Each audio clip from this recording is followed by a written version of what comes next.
2 మాసాలు అయిపోయింది, 2 వర్షాలు కూడా అయిపోయింది. నా విగ్రహ ప్రతిష్ట చేస్తానని మాట తీసుకుంటున్నారు, కానీ మీరు మాత్రం చెయ్యట్లేరు. మీరు కానీ నా ఆగ్రహానికి మీరు గురి అవుతున్నారు. ఇప్పుడు మాత్రం నేను మీ మాట ప్రకారమే నేను 7 ఏళ్ళు నేను సంతోషంగా ఆనందంగా సరిపెట్టుకుంటున్నాను.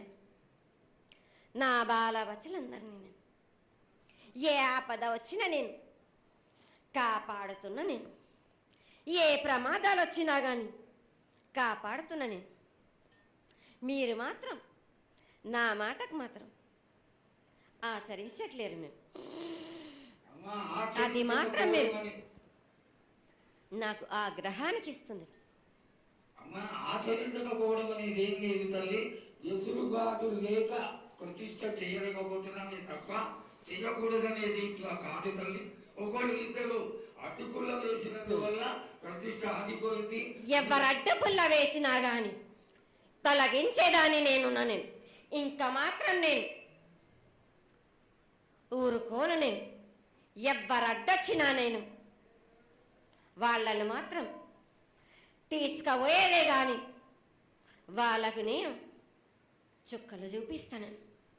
ఇంకా మాత్రం నేను మాత్రం ఊరుకోను బాలక. చాలా సంతోషం తల్లి. నువ్వు అండగా ఉండి చేయించుకున్న పక్షంలో తప్పకుండా నీ ప్రతిష్ట చేయించుకుంటాం. ఆగ్రహం వద్దు తల్లి. వాళ్ళు నీ బిడ్డలే, వాళ్ళని కూడా చల్లగా చూడాలి. తర్వాత ఈ సంవత్సరం పసిపిల్లలు బాగా అందరూ ఎలా ఉంటారు. వర్షాలు లేవనుకున్నటువంటి వర్షాలు నువ్వు రాగానే 15 రోజుల్లో ఇంచుమించుగా సరిపడేటటువంటి వర్షాలు కురిసినాయి. కానీ చక్కటి వర్షాలను కురిపించి పాడి పంటలు ఇచ్చి మమ్మల్ని అందరినీ ఆశీర్వదించి నీ యొక్క అనుగ్రహాన్ని తెలియజేయ తల్లి. పాడి పంటలేగా దానికి సమానంగా ఉన్నది బాలకు. గత ఏడు చెప్పినట్టు ఈ ఏడు కూడా మీకు వర్షాలు మాత్రం కుంభ వర్షాలు ఉన్నాయి. జనాలు మట్టుకు జాగ్రత్తగా ఉండాలి. కొట్టుకుపోయే ప్రమాదం కూడా ఉన్నది. అగ్ని ప్రమాదాలు ఉన్నాయి. కుంభ వర్షాలు 7 కాదు, ఈ 7 భారీగా ఉన్నాయి. జనాలు మట్టుకు సగానికి సగం కొట్టుకుపోతూనే ఉంటారు. వాళ్ళకు ప్రాణ నష్టం కూడా జరుగుతుంది. అది జరగకుండా ఆపాల్సిన బాధ్యత నీదే కదా తల్లి. 7 కాదు వాళ్ళు, అది జరుగుతూనే ఉంటుంది. కానీ ఈ 7 మాత్రం భారీగా ఉంటాయి.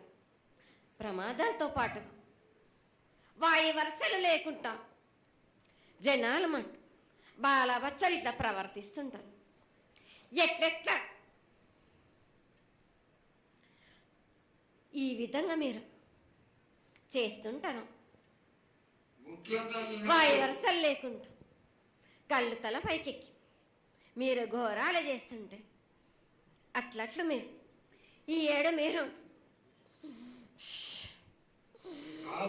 ప్రమాదాలు జరుగుతూనే ఉంటాయి. ప్రాణ నష్టం కూడా జరుగుతూనే ఉంటాయి. వాళ్ళని మాత్రం నేను మాత్రం వదిలిపెట్టను. నేను